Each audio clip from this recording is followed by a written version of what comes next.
Hey folks, it's Alex here. If you've ever sat down to watch a movie at home and felt like the explosions were more feel than sound, you're not alone.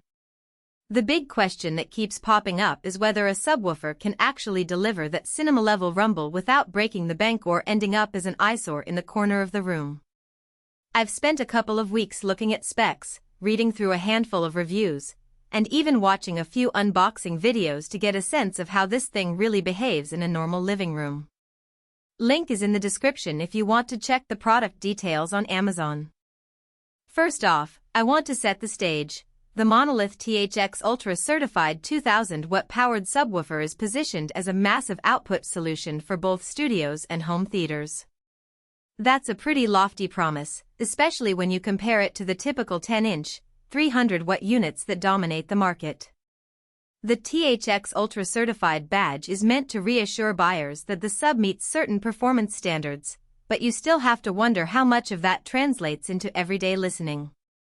In other words, does the extra wattage give you a deeper, tighter bass, or is it just a marketing number that ends up heating the amplifier without adding musical value? Let's talk about the real-world setup first. The sub is a 13-inch driver, which is larger than most consumer-grade subs you'll find under $400.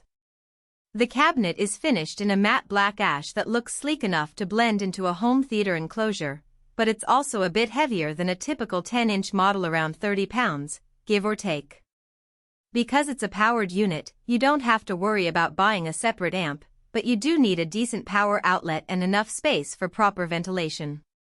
I placed it on a sturdy platform about 3 feet from the front wall, which is a sweet spot for most rooms under 2,500 cubic feet.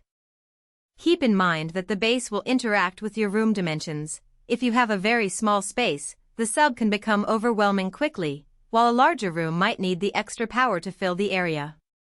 Now, who should actually consider this sub? If you're a home theater enthusiast who already has a decent AVR, audio-video receiver, and you're planning to calibrate your system with a TH certified approach, the Monolith gives you a head start. The 2000-watt Class D amplifier is overkill for a modest 2-channel music setup, but it shines when you're running a 7.1 or 9.1 surround configuration with high-end main speakers. Movie lovers who want that room-shaking impact during action scenes, think Mad Max or Gravity, will notice a real difference.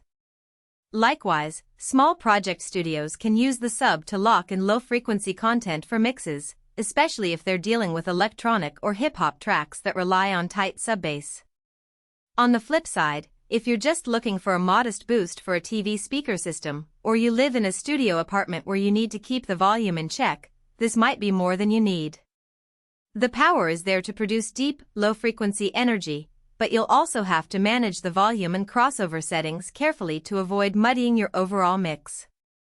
In a tight space, the sub can cause walls to vibrate, which can be annoying for roommates or downstairs neighbors. So for casual listeners who prefer a subtle, non-intrusive bassline, a smaller 10-inch or even an 8-inch unit could be a smarter, more cost-effective choice. Let's break down the practical strengths. First, the sheer output.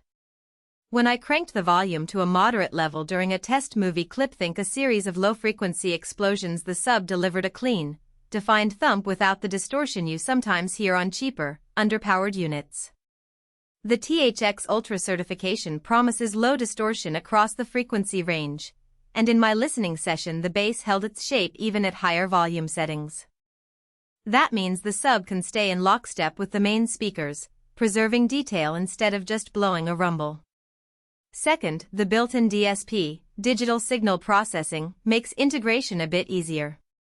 The sub comes with a simple set of controls for phase and level, plus a low-pass filter that you can set anywhere from 30 Hz up to 120 Hz.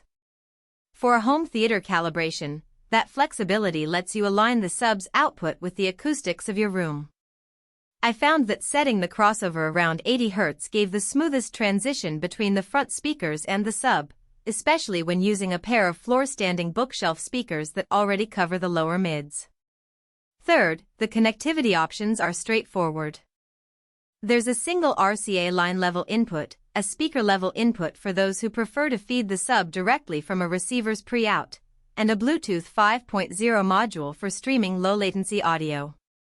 In practice, I used the line-level input from my AVR, which gave me the cleanest signal path. The Bluetooth mode worked fine for occasional music streaming, but it's not a primary use case. Latency is low enough for movies, but you'll still notice a slight delay when trying to sync with a video.